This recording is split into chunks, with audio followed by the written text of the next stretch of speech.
All right. So I recognize a couple of people on the line. So I just want to, on behalf of MSOE, welcome, Tammy, Ben, and Virgil to the call. Thank you for all the time that you give to this. I know it takes quite a bit of time, and you're all very busy people. But I just want to let you know how valuable it is that you're willing to do this, and we really do appreciate it. Um, so I'll be the contact for this for MSOE going forward here. Patricia has actually retired, and so going forward I'll be finishing this year's competition out. Just a couple things to remind you of is that the submission window is closing on June 5th. So that means on June 7th or close to after that, the portfolios will be distributed to each of you. And then you'll have about a month to judge those. I think we have that judging window open until July 15th, when then we have to close it pretty firm so that we can get all of those results tallied up and prep for what should be a very good awards banquet, which is again going to be held at MSOE. It has scholarships and prizes. We have some great presenters that are coming all the way from the governor's office and things like that. So that's just some of the overviews and details. I know Elliot's going to go through probably more of the germane details and sort of what you need to do as a judge and how that functions, just kind of a refresher. But again, I just wanted to thank all of you for taking this time, and this is the kind of thing that makes the big impact on the students. So we really appreciate that. And any way myself or Channing or Elliot can be of support to you, just let us know. And even if I don't know the answer, I'll be sure to figure it out and get back to you right away. All right. All right, thank you. First thing I want to do is check to make sure that I unmuted correctly and that you found the chat box so you can ask any questions and pause me. But we're actually a pretty small group today. I think we have 5, so if you want to manage your own muting and unmuting, sometimes if there's like dogs barking in the background, you might want to mute. But if you could, just type me a message in the chat box to let me know that you hear me and that you can see my screen and that you found the chat box. All right, great. So I think what Pat had organized is that everybody on this call is a returning judge. Is that correct? Everyone that is on this call is a returning judge and has done the judging on the Innovation Portal before? Yep, that's correct for me. Yep. All right, great. So I'm going to be pretty brief with a lot of things and kind of skip over some things. There's a few things I'll call out because it causes a lot of confusion, the most confusion at least, and then call out 1 or 2 things that have changed from last year. Depending on when you did the judging last year, it may or may not be similar, but there are a few interface changes on the Innovation Portal. So I want to cover those things. But then please stop me, either unmute and ask me a question or jump in the chat box and ask a question if you want a refresher on a particular point for this training. But I'm going to go pretty quick and skim over things, so stop me if you want to. Let's see this slide. This is kind of an overview for what I cover with new judges, to kind of go through the entire from 30,000 foot view all the way down to where you click on the page. I guess the key things here as a returning judge is to know that those dates that Joshua already told us. Judging is due July 15th, and you should be getting your portfolios, I think, on June 7th or 8th, depending on how much time we need to collect and send those out on the back-end administration side before sending it out to judges. But you have a window of just over a month to do that evaluation. You should receive somewhere between 3 and 5 portfolios to review, and your experience is probably better than my recommendation for my estimation here, that they take about an hour apiece. And if you've done judging for a while, you know that sometimes they take 20 minutes and sometimes they could take much more than an hour. So it depends on how much student content is loaded in and how much work it takes to look through that and then assign a score. So this is how to get connected to the competition, and I think most of you are already in, even for this year. The one point that may cause confusion if this is your second year is that there's some interface things that you maintain all the access from the previous year, and so just confusing 2015 to 2016 judging. Make sure that when you're going into the competition that you're 2016. The 15 one should not be visible once it moves, students move past the submission date, but just be on the lookout for making sure that the information that you're looking at is relevant for this year versus the last year. And I think most of you are connected to this competition, the 2016, and I'll show you how to verify that if you'd like to go in and check before portfolios are distributed. This is an overview of how the competition works to kind of just give new judges a window into how things work. The students for this year's submission window is May 9th to June 5th, so they have a few more days. It's getting to be crunch time. Our servers might be under load for the next couple days, or as actually looking back in history, the last 5 minutes turns to be quite a spike in traffic submitting.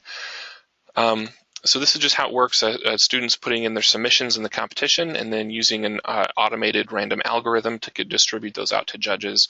And then you'll have somewhere between 3 and 5 that's you. The difficult thing as a judge is that being on a virtual platform, you don't have access to view all the other ones. And so with the analogy of the science fair, judging, you kind of get to walk into the gym and see all the projects before you start grading yours. That's not true here, so you only have access to the ones that you have. And then I just want to stress the importance of utilizing the rubric to evaluate them. And also, one of the things that changed this year is we have the judged samples, the examples that are judged by that panel of experts that created the rubric.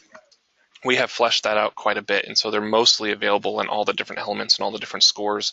And what that does, the scored element examples, is allow you to set a baseline as a judge to kind of calibrate yourself before moving in to actually judge new portfolios. So I'll show you how to pull that tool up. And I think that may have been somewhat limited last year when you judged, but we have it pretty well fleshed out this year. This is just kind of how students are utilizing it.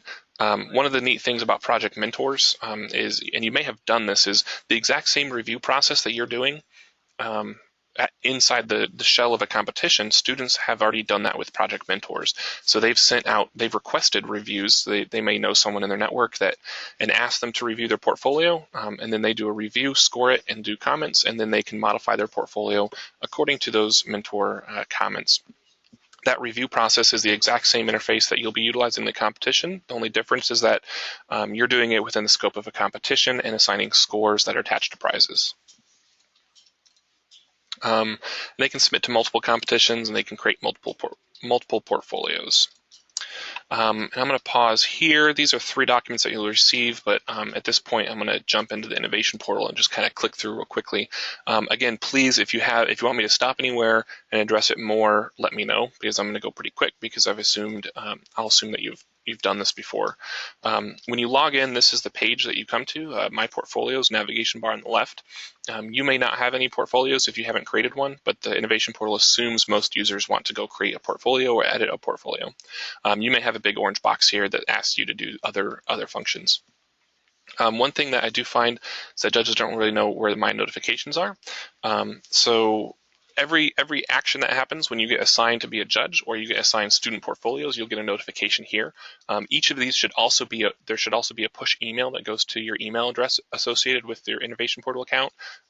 But for some reason, if you're not receiving emails, and we have had some difficulty this year getting blocked by a firewall, emails not even showing up in a spam folder, but that's only about 5 to 2% of users that work on either heavily secured government sites or what we found is some higher education sites started blocking those automatic emails. But you can get in and no matter what, see all of your notifications here in the My Notifications section once you log into the innovation portal. These notifications look like review assignments. So this is what you'll get on that June 7th or 8th date. You'll get these notifications here. So to find the actual competition, you want to click on Opportunities. A little bit of a confusing thing here is that we have 2 filter tags, current and past. And so these are all the competitions that are current, these 4, which is really only one competition. Because the Wisconsin competition is so late in the spring, it is the last one. All the other ones are in the past. The students have already submitted, and they're either in the judging phase or the completion, or they've been completed. This 2016 competition for the Wisconsin Engineering Design Competition will move to that past once the student submission date is up. So that's June 5th. After that date, it'll move into this past. So to find it, to actually do the judging, you'll have to click this past button here. These are all the competitions that have occurred in the past year. We can see the 2015 Wisconsin competition. This one will disappear as soon as the 2016 competition gets moved over to this past section. So I'll make that disappear on June 5th. And then there's a bunch of other competitions that happened this year in different states, and then some international competitions that we hosted on the platform here. You'll be finding and clicking on the 2016 Wisconsin Engineering Design Competition. But for the purposes of today, I'm going to click into this training example. It's just an account that I use to do training.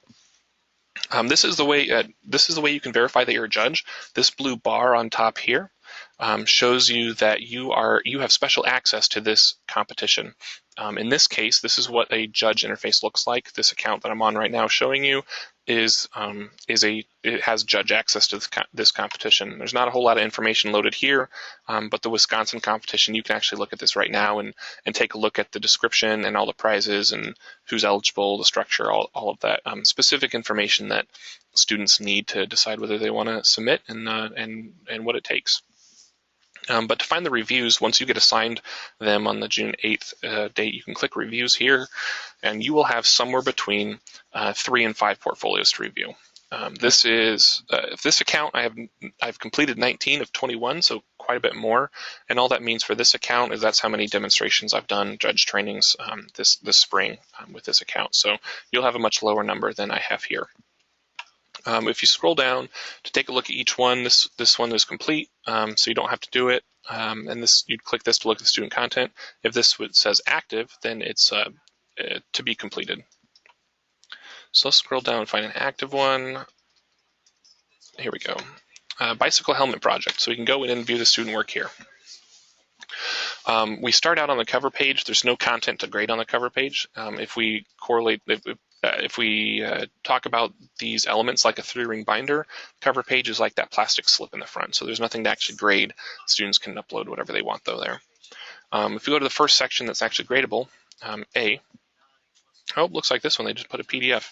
So we could click that and actually view the student content here. Looks like they just loaded a file. We advise students to not do this, but it looks like this example portfolio. That's what they did. So we normally have student content here. We can scroll with the right-hand scroll bar, or I have a little scroll bar on my mouse. You can scroll down to view all the student content. You can view the rubric on the right-hand side. Click these. One thing that judges run into is that by clicking these, you are not assigning a score, but you're just viewing the rubric. So the Innovation Portal is not saving which number you're clicking on here. You have reflective questions to kind of give you the scope of what content will be covered in this element. And then you have the scored element examples. And this is the part that may have changed this year. I think a few of them might have been available to you, but now we have most of them complete and fleshed out with the entire rubric. So if you watch the upper left-hand part of my screen, when I click on this, you have the sample file. And this is really your tool as a judge. I think the hardest thing that your role is to do is to score consistently on a common baseline with other judges.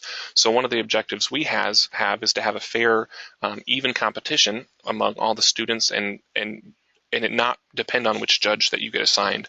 And two of the things we do to help that along is, one, provide you with the most best information that we can to ensure that you have the tools at your fingertips, and we have at least each portfolio reviewed 3 times so we can average scores.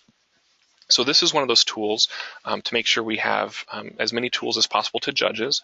This document is only relevant to element A and a score of 3. And then you get to see, the first thing you get to read is the rubric was developed by a bunch of researchers and higher education engineering professors led by the University of Maryland, and a lot of other folks were involved in that process. And what you have here is the best thinking of all those folks about why this specific student content received a score of 3 for this element. And then the first thing you can read is it's kind of between a 3 and a 4, because some scores got a 4, so it's not exact science, but we should have some consistency among judges. So if you scroll down, we have the 5 components and 14 elements listed here, and the relevant one highlighted for this document. Same with the scoring for this element. And if we scroll down further, we have the actual student work. So we can read what those evaluators were thinking, and we have the actual student content to take a look at what they were looking at when they wrote that and they scored it. So pretty powerful piece and a tool that you have as a judge. So if I click back over, the student content still available. To actually upload a score, click this blue button in the bottom right, the pen icon. And then let's say this got a score of 3, we can click a 3, and this is where it's actually saving. So the innovation portal is automatically saving every couple microseconds. It saves what you've clicked, and so there's no save button. But if I click this down and close it, it'll still be there and saved for me. Comments. You can write a comment for each score that you write. Is a comment. You can write a comment. They're going to be utilized a few different ways, at least 3 different ways. The first way comments will be utilized is possible feedback to students and teachers. Typically what I see is competition administrators providing judge comments to the teacher so that they can use it as a teaching tool in their classroom if they choose to, if they think it's relevant, and they can handle that discretion piece. The second way that your comments will be utilized, again by the competition administrator for any tiebreakers. Sometimes portfolios, 2 portfolios will be scored incredibly close together, even after it's been scored 3 different times by a bunch of different judges and averaged. They can be very, very close in score on those top 3 or top 5.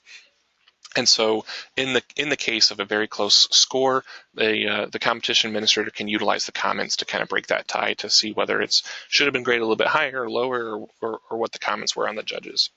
The third way that your comments may be used is the researchers that created the rubric. There's still ongoing research about how to get the best agreement among judges that utilize the innovation portal and with reviews. The goal is that the rubric and all these tools provided to you result in consistent scoring for the same student work, regardless of the judge that gets assigned to do it. So they're researching that currently, taking data from competitions, and one of the things they do is read the comments to understand what area of the rubric you're focusing on and why you're scoring the way you are scoring, because there's a couple different components inside element A that you could focus on and score higher or lower, and so they're utilizing the comments to see where your focus is to justify the score. So those are 3 ways that your comments may be used, but they are optional. So if we close that, we can go to element B, open up the score sheet again here, and maybe click a higher one here, and then another comment. And I think this process should be familiar with most of you. We're going to do that for each one. I do want to point out M and N, these elements. There should be no student content loaded into these elements. And typically, if there's no content, we ask you to score it as a 0. The only exception are these 2 elements here, because these are more holistic scoring elements. They're about the presentation quality and then about the writing quality of the entire element holistically. There's also no scored element examples here, just because we'd have to put a whole portfolio in to do that, and so we haven't done that. So this is more at your discretion and a holistic elements here. Once we complete all those, though, we click Complete Review here. This is your last chance to make any changes. Past year judges, which you may be included in this, recommended to us that you not go past this page until you've evaluated all your portfolios. Some judges even went so far as to recommend evaluating all of element A for every single portfolio that you're assigned before moving on to evaluate element B. You're more than welcome to do that, as long as you don't scroll down and click this radio button here and then click Complete Review. Because once you click these 2 buttons, you're sending your scores off and you're finalizing your scores. This is kind of like dropping your score sheet in the mail. You can't take it back, and we need to have the functionality like that, and we actually don't have any way to undo it if you click this button, just because we need a finalized score for the competition administrator at the end on July 15th to verify that the scores are set in stone, and that we can actually cut to a top 3 or top 4 or whatever we're cutting to for this competition. So at this point, we can still go back and change any of our scores. If we go to element A, we can click that score sheet and still see that it's a score 3. And then click verify that, complete review.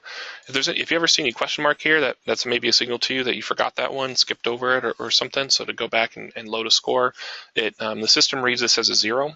So try to fill in a score. And if we click I understand and complete review, that's it. So that's the button you need to click for each portfolio you're assigned before July 15th to make sure those scores are sent in. And if we scroll down, let's see where, I think we did bicycle helmet project here. We can see that it's complete. And that status changed.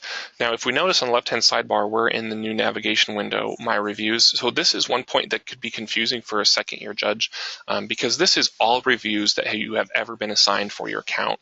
This is 29 out of 29 for this account, and there's multiple competitions in here. And if you worked as a mentor for any student team, if they ask you to do a review, those reviews will live here as well. So we can get access to a review that we've already done here. You could even go back to last year. And if you go to element A, note that we don't anymore have that button to actually submit a score, but we can click review summary and we can see the scores that we have done. So you could even look back to the stuff that you've done last year or the year before to see what you scored. And go back to review and then even go back to my reviews.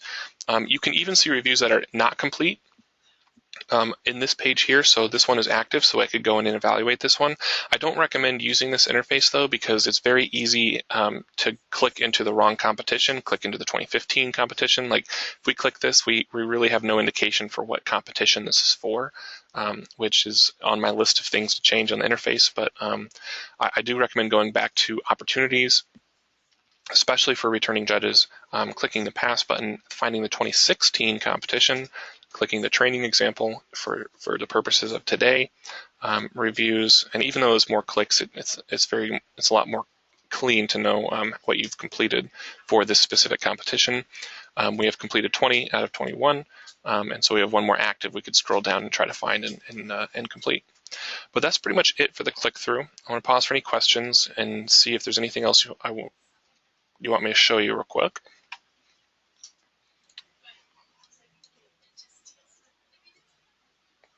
All right, I'll take that as a good sign. The last thing I want to show you are 3 documents that I will be sending out, or Josh will be sending out. Oh, and I forgot to mention also, I've been recording this training as well. So once you get the student submissions on June 8th, if you want to go back to this and see just where I clicked on one thing, you can kind of scroll through and find the spot to answer a question. You'll have access to that YouTube training link.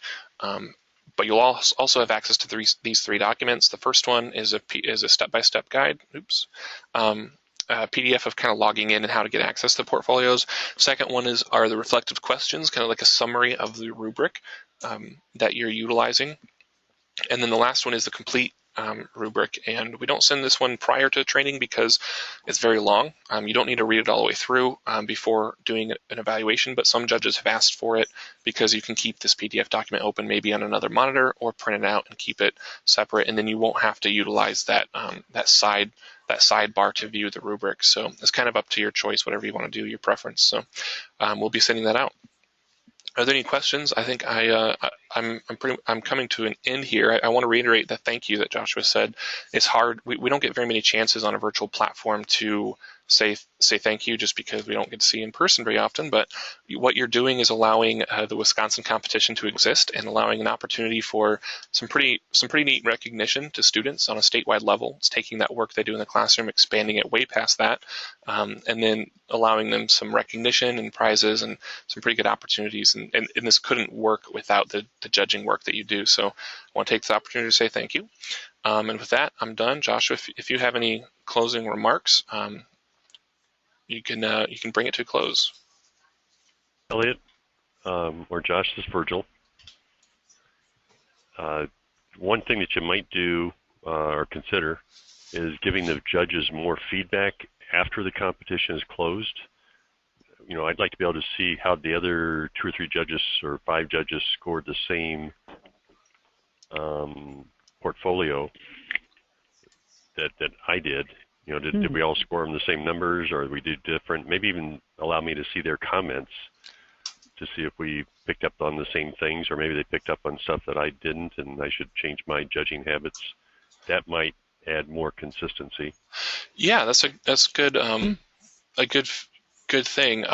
That's actually interesting. I've never had the question for viewing other judge comments, but what we have done in the past, and to address the question about, more of the question about what portfolios won or want to view other portfolios after the competition ends, maybe July 16th or 17th, one thing we can do is assign you all of the other portfolios to review, and that's a way to give you access to it. It might cause a little confusion, though, because you don't actually have to review it at that point. We just want to assign it to you so you have access to view. We can discuss another option. I'll have to talk it over with Joshua about providing those comments. So I'd have to think through a little bit of the implications of that. I think that'd be a call mostly on the competition administrator, but we have the ability to do that. Yeah, interesting. And I think at the very least, and Elliot, you would know this probably right off the top of your head, in looking at last year's judging results, one of the things that we could probably very easily do is pull for the various portfolios. We could pull the mean, score, and then also I would assume we could run a coefficient of variation so that Virgil, that way at least you would see, you would be able to check and say, oh, I scored these, this, and this, and the average was this, and the variation was this. So that might, at some level give you a real quick indication of how far off you were from everyone else. Yep, and that variation, that research is actually going on a very massive scale right now, nationally, with those researchers. That variation research that is occurring, and that's what those comments are kind of utilized for. They have some fancy mechanisms for viewing the text that you write in the comments and kind of understanding the correlation between the score. That's just really good advice. One thing, just so you know, that we intentionally do not do is before the judging, we do not provide the opportunity for judges to share scoring about portfolios they're still going to score, because the rubric specialists have taught us that what that does is allow for drift among judges. And so they, instead of utilizing the rubric as the baseline, what they'll do is kind of come to a group norm, and that will influence the scoring to be actually less consistent and less good. But yeah, those are good pieces for afterwards to kind of understand and make adjustments for the next year.